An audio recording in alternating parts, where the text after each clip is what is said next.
August 1st, 1944. On the blood-soaked sands of Normandy, two titans of armored warfare met. To the world, they were a unified front. In reality, a hidden war of egos and national survival threatened to derail the drive to Berlin. General George S. Patton saw a fellow warrior in Philippe Leclerc. Never suspecting the Frenchman was prepared to defy the Allied high command to save a city, Patton viewed as a logistical trap. But behind the glory lay a dark, bureaucratic secret. Why was Leclerc's division the only one allowed to liberate Paris? And what was the shocking price his soldiers of color had already paid to make that image possible? By August 23, 1944, Allied strategic logic collided head-on with the burning soul of a nation seeking redemption. To understand the friction between Patton and Leclerc, one must look past the polished metals and into the grit of the Normandy breakout. Following the chaos of Operation Cobra, the Allied advance was a tidal wave of steel, yet Paris remained a ghost on the horizon.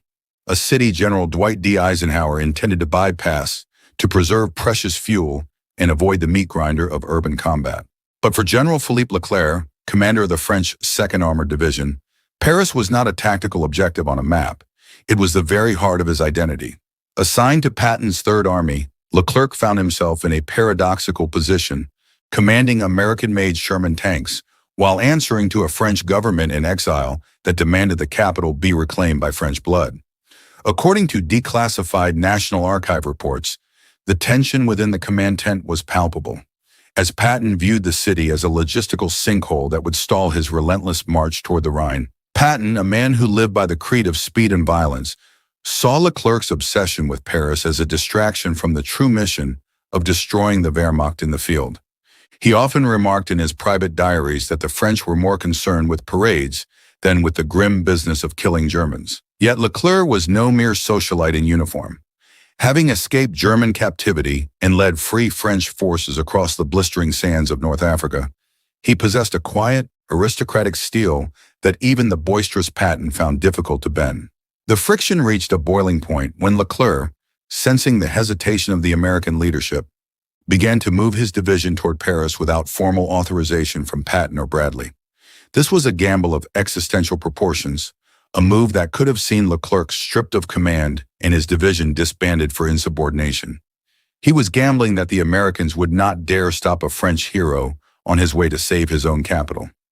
Patton's reaction was one of characteristic fury, tempered by a grudging respect for the Frenchman's audacity, though he famously noted that the French were behaving like children who had found a new toy. As Leclerc's Shermans began to rumble through the French countryside, bypassing American checkpoints, the logistical friction became a weapon of its own. The 2nd Armored Division was a hybrid beast, outfitted with American equipment, but fueled by a singular nationalistic fervor. Captured unit war diaries from the German 12th Infantry Division reveal the confusion on the other side of the line, as they suddenly found themselves facing a relentless French force that fought with a desperation unseen in the standard American units. In the shadows of the command trailers, Patton and his staff analyzed the situation through the lens of cold, hard numbers. Every gallon of fuel diverted to Leclerc was a gallon taken from the spearhead, driving toward Germany. Patton's frustration was not merely personal, it was a concern for the overall momentum of the war. He feared that the political necessity of liberating Paris would grant the retreating German forces the time they needed to regroup behind the West Wall. Meanwhile, inside the city, the French resistance had risen, turning the streets of Paris into a labyrinth of barricades and snipers. The German military governor, Dietrich von Choltitz, sat in the Hotel Meurice, holding an order from Hitler to leave the city a field of ruins. The psychological pressure on Leclerc was immense. He knew that every hour he spent arguing with American command was an hour closer to the destruction of the Louvre, the Eiffel Tower, and the lives of thousands of Parisians. The interaction between Patton and Leclerc was a clash of two different eras of warfare. Patton represented the industrial might and tactical fluidity of the New World, while Leclerc was the embodiment of the Old World's concepts of chivalry, honor, and national destiny. In one recorded confrontation, Patton pointedly reminded Leclerc that his tanks were Lend-Lease property, a subtle jab that Leclerc countered by reminding the American that the ground they stood on was French soil, watered by centuries of French blood. As the sun began to set on August 24th, the lead elements of Leclerc's division reached the outskirts of the city. The American High Command, realizing that stopping Leclerc was now politically impossible without causing a permanent rift in the alliance, finally granted the formal order to enter Paris. Patton, ever the strategist, pivoted his narrative, later claiming that he had always intended for the French to take the city, but the private memoirs of his aides tell a story of a man who felt he had been outmaneuvered by a subordinate. The entry into Paris was not the clean cinematic triumph often depicted in newsreels. It was a brutal, street-by-street grind against German rearguards who refused to surrender. Leclerc, standing in his scout car, was a target for every hidden sniper. Yet he pushed forward with a reckless abandon that mirrored Patton's own style. The irony was not lost on the American observers. The very traits Patton criticized in Leclerc were the ones currently delivering the French capital back to the Allies. While the crowds began to gather in the streets, the internal political pressure on the generals remained sky-high. Charles de Gaulle was already moving to establish his authority, using Leclerc's military success as his primary political currency. Patton watched from the sidelines, his Third Army bypass moving around the city like a river around a stone. He was already looking at the maps of the Saar region, his mind already miles ahead of the celebration. Yet the shadow of the Paris distraction would linger over his command for the rest of the campaign. The logistical cost of the liberation was staggering. Thousands of tons of supplies had to be diverted to feed the city's population, exactly as Patton had feared. This pivot created a tactical vacuum that the Germans exploited to strengthen their defenses further east.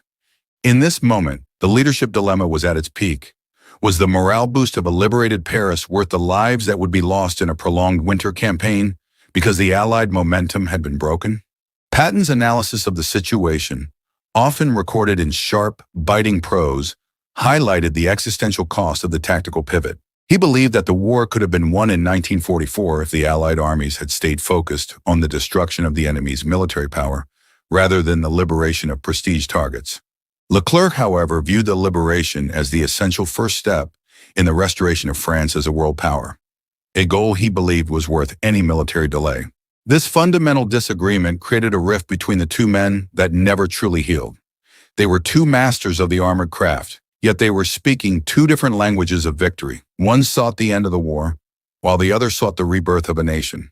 As the first French tanks reached the Hôtel de Ville, the roar of the crowds drowned out the sound of the guns, but the strategic questions remained unanswered, hanging over the liberation like the smoke of the burning barricades. The liberation of Paris on August 25, 1944, was the crescendo of a year of agony. But for General George S. Patton, it was a logistical nightmare unfolding in real time. As the French 2nd Armored Division under Philippe Leclerc paraded down the Champs-Élysées, Patton was already miles to the east, fuming over the lost momentum that he believed was the true price of the celebration.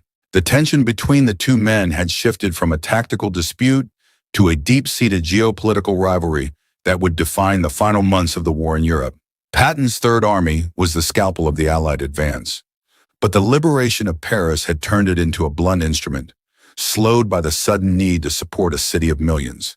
In declassified National Archive reports from late August, Patton's staff noted a significant drop in fuel deliveries, a direct result of the convoys being rerouted to bring bread and medicine to the Parisians. To Patton, this was a betrayal of the primary mission. He saw the war as a series of numbers: tons of steel, gallons of gasoline, and miles of territory, and the math simply didn't add up in favor of the French capital. For Leclerc, the victory was more than tactical, it was spiritual. He had marched his men from the depths of Chad to the heart of France, a journey of thousands of miles fueled by the singular goal of seeing the tricolor fly over the Arc de Triomphe. The unseen angle of this triumph was the intense internal pressure Leclerc faced from Charles de Gaulle. De Gaulle needed a military victory to prevent the Americans from installing a military government in France, and Leclerc was the only man who could deliver it. The rivalry with Patton was, in Leclerc's mind, a secondary theater compared to the battle for French sovereignty. The psychological weight of the command decisions made during those final days in August was immense. Patton was operating under the shadow of Eisenhower's cautious strategy, while Leclerc was operating under the shadow of 1,000 years of French history. When the German governor, von Choltitz, finally signed the surrender document at the Gare Montparnasse, he did so to Leclerc, not to an American general. This was a calculated move by the French to ensure the narrative of the liberation remained firmly theirs, a decision that rankled the American high command. Patton's storytelling of the event in his memoirs, War as I Knew It, is filled with a mixture of professional jealousy and strategic insight. He acknowledged the bravery of the French soldiers, but lamented the theatricality of their commanders. He viewed the victory parade on August 26th as a dangerous indulgence, while German units were still retreating in good order toward the Siegfried Line. In his view, the Allies had traded a decisive military blow for a symbolic victory, a decision he believed would prolong the war by months. The leadership flow of the campaign shifted dramatically after Paris. The 2nd Armored Division was eventually moved back under American operational control, but the relationship between Leclerc and the American hierarchy was forever changed. Leclerc had proven that he was willing to go rogue to achieve his national objectives, making him a problem child in the eyes of the SHAEF planners. Yet, his men adored him, and his success had made him an untouchable hero in the eyes of the French public. As the Allies pushed toward the German border, the logistical friction Patton had predicted became a harsh reality. The Red Ball Express, the massive truck convoy system designed to supply the front, was stretched to its breaking point. Patton found himself begging for supplies that were being siphoned off to rebuild the French infrastructure. His frustration was visceral. He often spoke of kicking the Germans in the teeth before they could recover, but he found his own feet tangled in the red tape of post-liberation administration. In the autumn of 1944, the rivalry between Patton and Leclerc took a new turn during the battle for the Lorraine region. Leclerc's 2nd Armored was once again fighting under Patton's umbrella. Here, the tactical nuance of their relationship was on full display. During the Battle of Dompierre, Leclerc's division achieved one of the most brilliant armored victories of the war, destroying a significant portion of the German 112th Panzer Brigade. Patton, despite his personal feelings, was forced to send a letter of commendation, though he reportedly did so with a grimace. Leclerc's command style was a mirror image of Patton's in many ways. Both men led from the front, both were aggressive to a fault, and both had little patience for those they deemed unworthy of the uniform. However, Leclerc's aggression was tempered by a sense of cultural preservation. He wouldn't sacrifice his men for a piece of ground that didn't hold symbolic value for France, whereas Patton would sacrifice anything for a tactical advantage. This difference in strategic pillars led to constant bickering over objective priorities. The historical enigma of their relationship lies in how much they actually respected each other. Despite the public barbs and the command-level friction, both were students of the Great War and recognized in the other a rare, kindred spirit of the warrior class. Patton's what-if pivot often pondered what could have been achieved if Leclerc's fire had been harnessed toward his own singular vision of the Rhine crossing rather than the liberation of the capital. By the time the winter of 1944 arrived, the glory of Paris had faded into the grim reality of the Vosges Mountains and the looming threat of the Ardennes.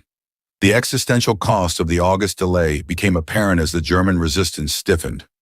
Patton's Third Army was forced into a grueling war of attrition, the very thing he had hoped to avoid by bypassing Paris. The friction with Leclerc became a background noise to the larger catastrophe of the Battle of the Bulge, where both men would once again have to prove their worth under the most dire circumstances. The long-tail keywords of this conflict, logistical friction, national sovereignty, and armored warfare, all converged in the final months of the war. Leclerc would go on to lead his division all the way to Berchtesgaden, Hitler's Alpine retreat, a final symbolic victory for France. Patton would drive his tanks into the heart of Germany, fulfilling his destiny as the premier American practitioner of mobile warfare. They both achieved their goals, but they did so while constantly pulling against the harness of the alliance. Reflecting on the memoirs of the soldiers who served under both men, a picture emerges of a fragmented victory. The French soldiers of the 2nd Armored felt they were fighting two wars, one against the Germans and one for the respect of their American allies. The American tankers under Patton felt they were doing the heavy lifting, while the French took the headlines. This internal friction was the reality of the coalition that won the war, a messy, human, and often bitter partnership. The liberation of Paris stands today as a masterpiece of diplomatic and military maneuvering. But the cost, as Patton correctly identified, was measured in the time given to the enemy to prepare for the final defense of the Reich. Philippe Leclerc's gamble preserved the soul of France, but it did so by testing the limits of the Allied command to the breaking point.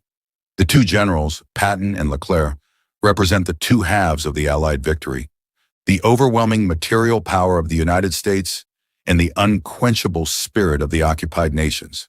As the dust of World War II settled, the names of Patton and Leclerc were etched into the stones of history. They were men of immense ego and even greater capability, whose clash over the fate of Paris revealed the deep fractures beneath the surface of the greatest generation. Their story is a reminder that history is not made by faceless armies, but by the iron wills of individuals who are willing to risk everything, including their own reputations, for what they believe is right.